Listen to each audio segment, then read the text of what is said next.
Selamat pagi untuk kita semua. Terima kasih atas waktu dan kesempatan yang saya peroleh. Perkenalkan, nama lengkap saya Wilfrida Desinapu dengan NPM 332300128 Remedial Laspen. Jadi nomor 1 itu jelaskan bagaimana tahap perkembangan sains di dunia.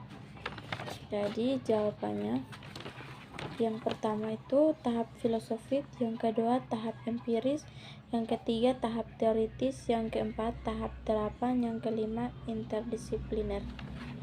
Nomor 2, sebutkan 10 metode pembelajaran yang diterapkan dalam pembelajaran sains di dalam kelas, selain metode ceramah, diskusi, dan tanya jawab.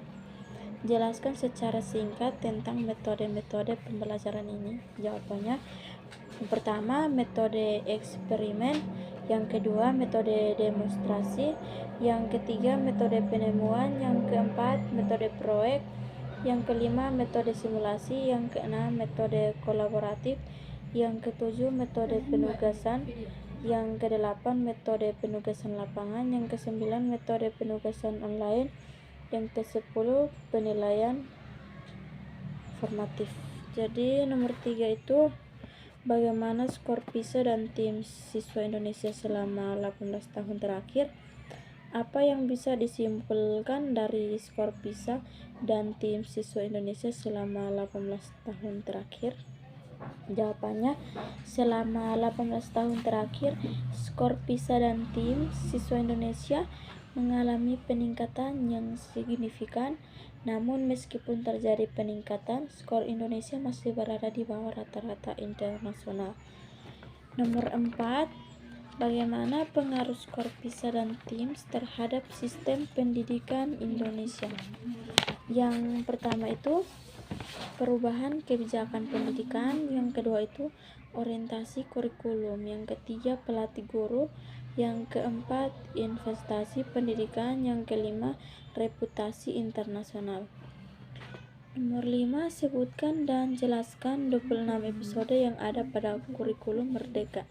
Jawabannya, yang pertama episode 1 perkenalan kurikulum Merdeka, memberikan gambaran umum tentang pendekatan pembelajaran ini.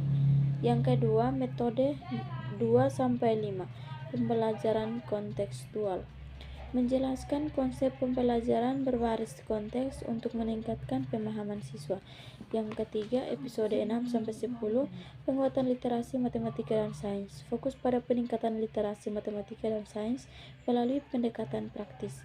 Yang keempat, episode 11-15 mengembangkan keterampilan kritis dan kreatif, menekankan pentingnya mengembangkan keterampilan berpikir kritis dan kreatif. Yang kelima, episode 16-20 pemanfaatan teknologi dalam pembelajaran, mendukung integrasi teknologi untuk meningkatkan efektivitas pembelajaran.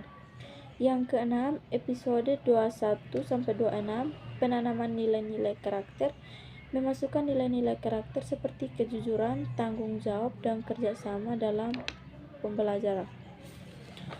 Nomor 6, apa saja kelebihan dan kekurangan kurikulum Merdeka? Jadi kelebihan kurikulum Merdeka, yang pertama fleksibilitas, yang kedua pemberdayaan siswa, yang ketiga peningkatan kreativitas, yang keempat pengembangan karakter.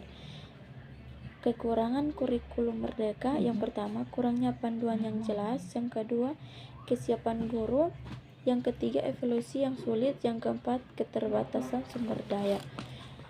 Nomor 7, apakah Anda setuju Indonesia perlu terus mengubah kurikulum pendidikannya? Jelaskan jawaban Anda. Jadi menurut saya, dalam kesimpulannya, apakah Indonesia perlu terus mengubah kurikulum pendidikannya adalah keputusan yang kompleks dan harus dipertimbangkan dengan hati-hati. Perubahan kurikulum dapat memberikan manfaat jika dilakukan dengan tepat dan didasarkan pada analisis yang cermat tentang kebutuhan dan tantangan pendidikan saat ini. Sekian dan terima kasih. Selamat pagi untuk kita semua.